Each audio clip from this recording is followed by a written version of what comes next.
Conversar conosco, ex-presidente do Grêmio, Paulo Odoni Ribeiro, né, para falar sobre, evidentemente, o acontecimento do dia. O presidente Paulo Odoni, que esteve presente, inclusive hoje, lá na Arena, na cerimônia, né, ou na entrevista coletiva, né, que foi feita pelo Grêmio e também pelo empresário Marcelo Marques, para detalhar, né, essa situação toda envolvendo o Grêmio, a compra, né, de parte da dívida por parte do empresário, do Marcelo Marques, que também é um pré-candidato à presidência do Grêmio, enfim.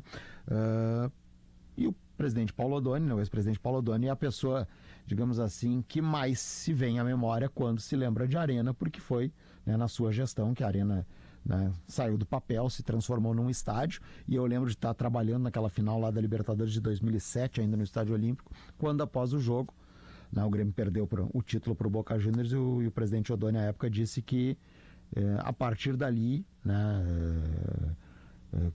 aquela questão de que o estádio ele comportou o que ele podia comportar, mas não comportava mais gente naquela oportunidade, o Olímpico, né, que ele tinha a ideia de que o Grêmio deveria ter uma nova casa, uma casa maior, ampliada, e acabou, né, essa casa anos depois, né, sendo construída. Então eu imagino, presidente Odoni, da sua satisfação em ver hoje, né, esta cerimônia, estar lá, participar, né, e, digamos assim, ver resolvido algumas questões, né, que ainda estavam pendentes para que o Grêmio pudesse, né, a partir de agora, ter realmente, digamos assim, total ingerência sobre a sua casa. Boa noite.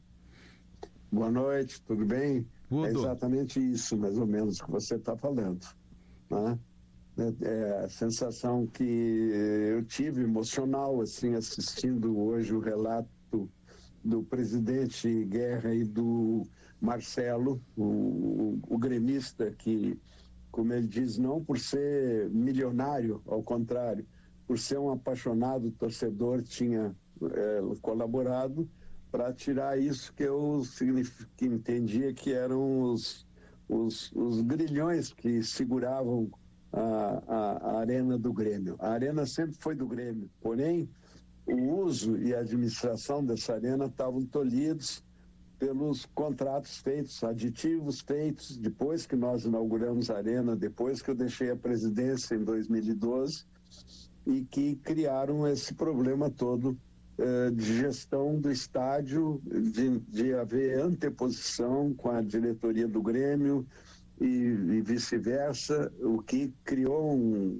problemas terríveis, insuperáveis, e que deixaram de realizar os sonhos que a gente tinha, os projetos que a gente tinha para a Arena do Grêmio. Felizmente, eu posso dizer, depois de ouvir hoje de manhã a entrevista, que foi feita com emoção, mas com muita moderação pelo Marcelo Marques, de que sem agredir ninguém, sem criticar ninguém, sem se referir ao problema eleitoral, aos adversários de pleito e tal, sem nada disso. Ele relatou que fez a compra como gremista apaixonado, que doa ao Grêmio esses valores, que é a compra da parte da dívida do Grêmio que estava no nome de um fundo do Rives, né? E antecipa a gestão do Grêmio, que terminaria em 1932, aliás, foi para 34 por esses aditivos feitos logo em seguida lá, e fazendo isso, ele liquida com as amarras principais para que a Arena fosse totalmente do Grêmio, dominada pelo seu torcedor, pela sua direção, botando os valores, os preços que quiser, botando a exploração dos espaços que o não faz até hoje como devia fazer, tirando as intolerâncias da burocracia para fazer o associado ir ao jogo se inscrever, e enfim, devolvendo a Arena para o Grêmio, que ela é do Grêmio, mas devolvendo a gestão livre para que ela seja realmente usufruída com orgulho pelo seu torcedor. A Arena é mais do que nunca, depois disso, do Grêmio, e como tal tem que ser assumida pelo seu torcedor e está sempre, se possível, perto da lotação em todos os jogos e fora dos jogos ser usada e usufruída. Isso me deixa contente, feliz mesmo. Emocionalmente eu me senti como um pai que tinha um filho com amarras feitas, que não podia se desenvolver e de repente se vê livre dessas amarras e pode voar junto com os seus donos, que são o torcedor gremista. O senhor tinha sido convidado para o evento hoje, foi convidado em cima da hora. Como é que foi a sua participação? Porque foi, de alguma forma, assim, um reconhecimento pelo começo de tudo com o senhor lá, né? Eu recebi o convite ontem, era da presidência do Conselho do Grêmio, eu não sabia se era o presidente, se era o presidente do Conselho, convidando para essa coletiva do presidente do Grêmio e do Marcelo, às 11 horas. Quando eu confirmei e recebi o e-mail, então eu pedi que confirmasse até às 9 da manhã e eu fui. E fui lá muito bem recebido, tanto pelo presidente como pelo o Marcelo, e me sentei quieto na frente, ouvindo, queria ouvir bastante o que era o Marcelo como investidor. E gostei muito do que ouvi. Não sou um investidor, não sou um milionário, sou um torcedor fanático pelo Grêmio. Não quero disputar nada com esse eleitoral, as perguntas que se faziam, ele não é hora de eleição, é hora de nós nos unirmos e chamar o torcedor e ocupar a arena e a gente usufruir da arena, que já pode ser feito desde agora, numa fase que nós chamamos de transição. Eu gostei dessa posição de humildade, de firmeza ao mesmo tempo dele, né? Tivemos ocasião, me convidaram para ir para a mesa, tive ocasião de falar com o Marcelo, aí fui saber um pouco dele, da vida dele. Ele disse: presidente, eu estava lá na Batalha dos Aflitos com o senhor quando estava lá, estava com meu pai quando deu o pênalti, acabou tudo, vamos embora. Eu digo: não, tem o Galato. E depois do Galato, o golo, que era praticamente impossível de planejar, e nós ficamos muito felizes. Então, revelando a sua parte emocional, depois eu soube que ele teve 2 anos depois, na partida com o Boca Juniors, para disputar a Libertadores na Argentina, em Buenos Aires. Enfim, ele é um gremista nato, apaixonado, não é? E pareceu com humildade, sem arrogância e, ao mesmo tempo, com poder, com coragem, com decisão. Isso me agradou bastante. Eu não sei se o senhor vai querer entrar no que eu vou tentar lhe questionar, presidente, mas o senhor citou, né, desde a sua saída lá em 2012, né, algumas outras questões que foram surgindo nesse período aí longo de 13 anos, nessa relação Grêmio-Arena, enfim, as empresas que detêm ou detiveram aí a administração da Arena. De alguma forma, né, no que o senhor tem todo o conhecimento, e acho que o senhor é a pessoa que mais tem o conhecimento, né, de como é que foi tudo feito lá atrás, porque era o senhor o presidente do clube, e como um ex-presidente, imagino que sempre acompanhando, atento às coisas do Grêmio. O senhor acha que alguma coisa em algum momento foi mal conduzida para que chegasse, né, porque em algum momento, a gente acompanhando mesmo que de fora, a gente praticamente via 2 inimigos habitando a mesma casa, que eram o Grêmio e os gestores da Arena? Na verdade, o contrato que o Grêmio tinha com a administração do Grêmio, com a OAS, para fazer a gestão da Arena, era de uma coparticipação, onde o Grêmio teria 2 dirigentes e a Arena, a OAS nomearia 3 dirigentes, e eles agiriam de acordo com os objetivos que se fixavam para a Arena lá. E com uma coisa muito séria, que se a Arena desse prejuízo no fim do ano, esse prejuízo seria arcado pela OAS, pelo sócio OAS. Se desse resultado, 65% seria do Grêmio e 35% para a OAS. Era tão bom que fez ilustres torcedores do Grêmio, empresários, me referiram: olha, nunca vi contrato tão bom, onde só uma parte arca com os lucros e a outra parte só arca com os prejuízos. Então, tudo favorece e garantia ao Grêmio uma boa administração da gestão da Arena.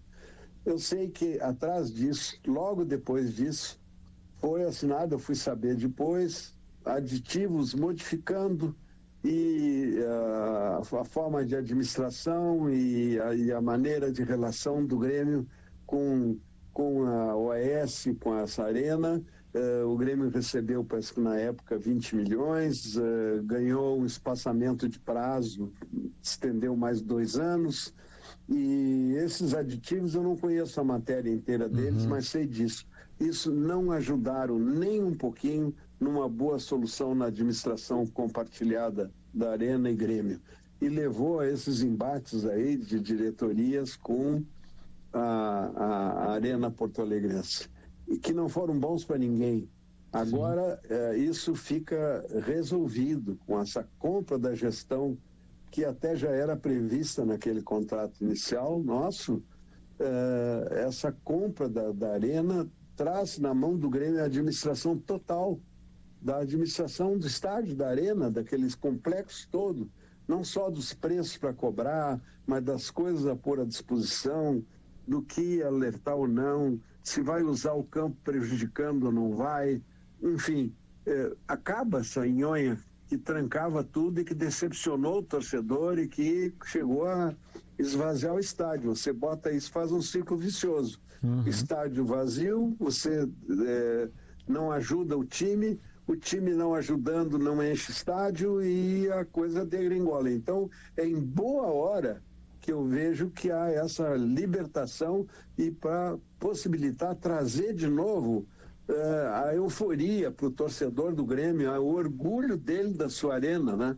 Que um dos problemas infelizmente, foi aquela frase que nós tínhamos tido, acho que antes do âmbito da eleição, do presidente Fábio Covas: a arena não é do Grêmio. Foi um mau negócio. Bom, aí você destrói o orgulho do torcedor, desculpa, mas então não é assim, nós estamos sendo enganados.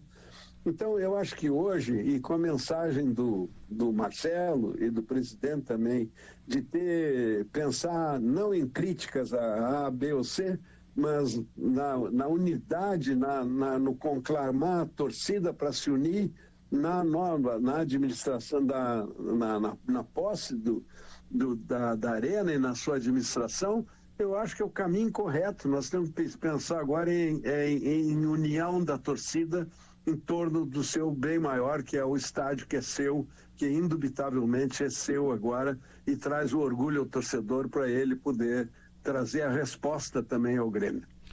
Hoje no Sala de Redação, o Guerrinha até falou uma questão importante, que foi o torcedor, ele vai ao estádio, claro, para vivenciar o ambiente que é seu, mas ele quer ver um time competitivo brigando por títulos. Hoje não é o que o Grêmio tem, né, presidente? O senhor acredita que essa compra da Arena pode refletir também num time mais competitivo daqui para frente? Eu acho que sim. Eu acho, primeiro, que tem que ter... Realmente o Grêmio, em termos de time, chegou meio ao fundo do poço, né?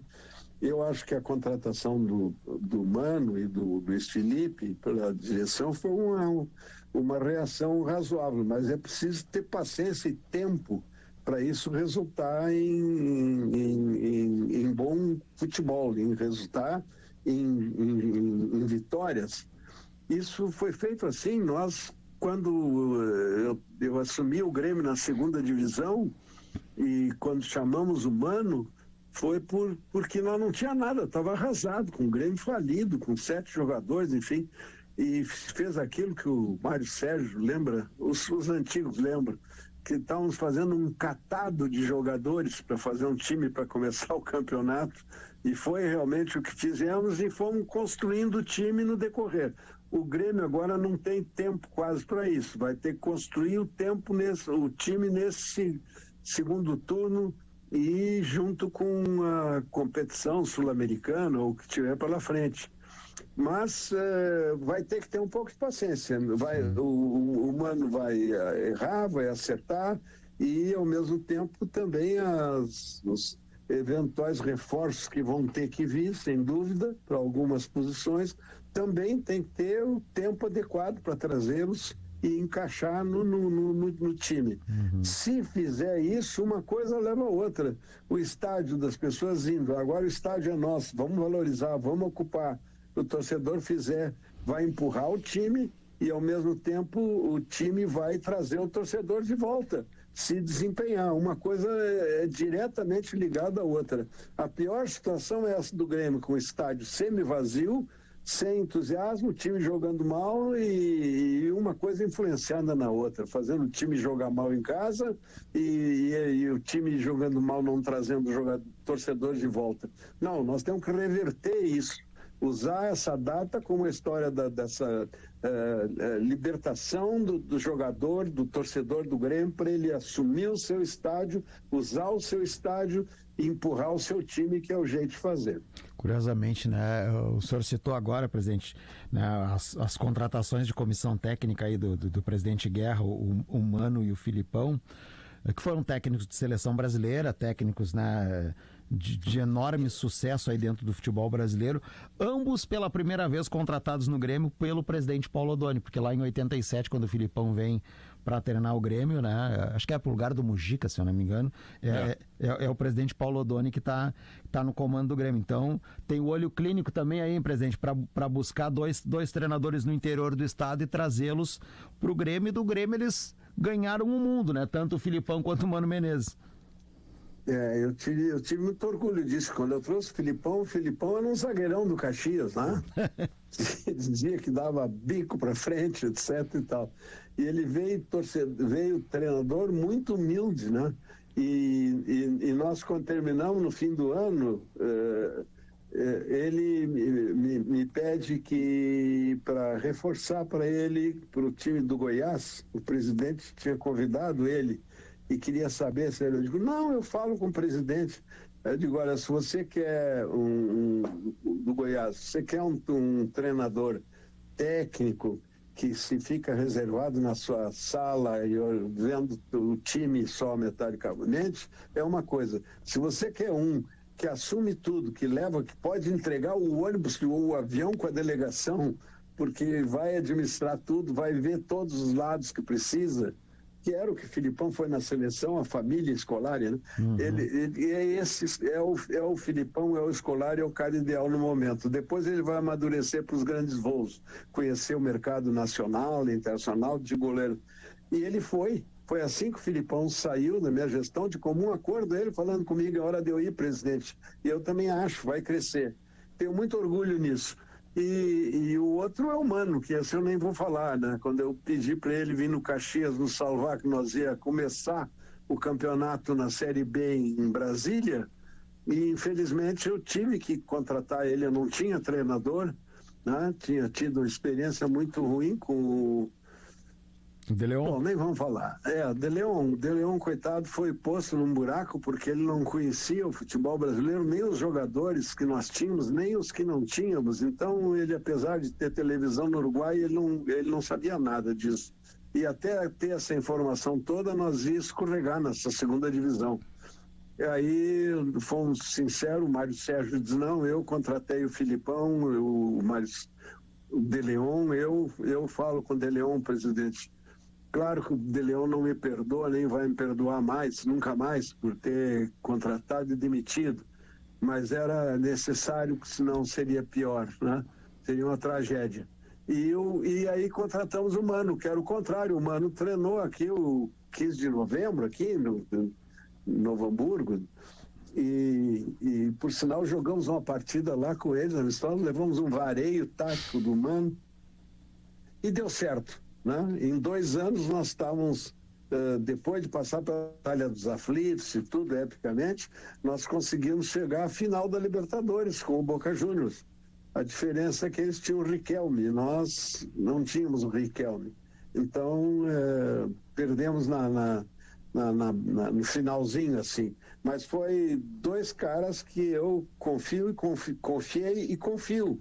Né? O Mano, por tudo, porque também saiu do Grêmio depois de 3 anos, nós ali, eles presentes, eu já tirei todo o suco que eu pude desse grupo, e o Grêmio não tinha mais dinheiro para estar reforçando o grupo muito, então, melhor eu saio assim, e o senhor também pode ficar mais livre para ver reorganizar, e foi feito assim, foi assim que ele saiu do Grêmio, eu e ele conversando numa boa. E o Filipão é um homem sério, né? Está aí e pode ajudar muito. e acho que os dois, se entenderem, vai. Um tem que atuar mais nessa área de ver reforço, não reforço, o que vale a pena trazer, o que não vale a pena trazer. E o outro tem que fazer aquele dia a dia que ele faz e que adquire a confiança dos jogadores até ter um time que se encaixe, né? O Mano está tendo experiência. Ele jogou contra o Cruzeiro, para mim, estava aí em primeiro lugar, né, no Campeonato Brasileiro, com condições de ser campeão brasileiro. E acho que o Mano jogou muito aberto, né? Às vezes critico ele por ser retranqueiro, diz que ele é muito retranqueiro e ele jogou meio aberto, tomou 4. Né? Foi faceirinho. Mas isso é assim. Lá como no meu tempo nós tomamos 4 da Napolina, lembra? Pô, eu estava no estádio, presidente. Eu era o repórter desse jogo. Foi, pois é. E aí foi uma coisa, tem que derrubar esse treinador, chega, tira ele, tomou 4 da Napolina. E teve né? E não vamos tirar nada, vamos corrigir as falhas. Eu confio muito nesse tipo de trabalho do Mano e ele adquire a confiança, a credibilidade do grupo e vai funcionar ainda. Tomara que seja assim. Mas não me joga abertinho com a aliança lá para nós poder aqui descontar aqui na outra terça-feira no estádio. Aliás, foi um chamamento que o presidente Guerra está fazendo, mas o Marcelo Marquesan pediu para ser o começo da nova administração da Arena, nós facilitar preços, etc., e trazer o torcedor, e eu endosso e faço esse chamado. Eu, inclusive, vou ao jogo na terça-feira aqui, eu que não tenho ido ao jogo, tenho visto pela televisão, eu vou ao jogo também em sinal de apoio a essa nova história da vida do Grêmio do São Arena, do seu estádio. Estádio maravilhoso, moderno, funcional, espetacular, como poucos eu vi, e merece ser usufruído pela sua torcida.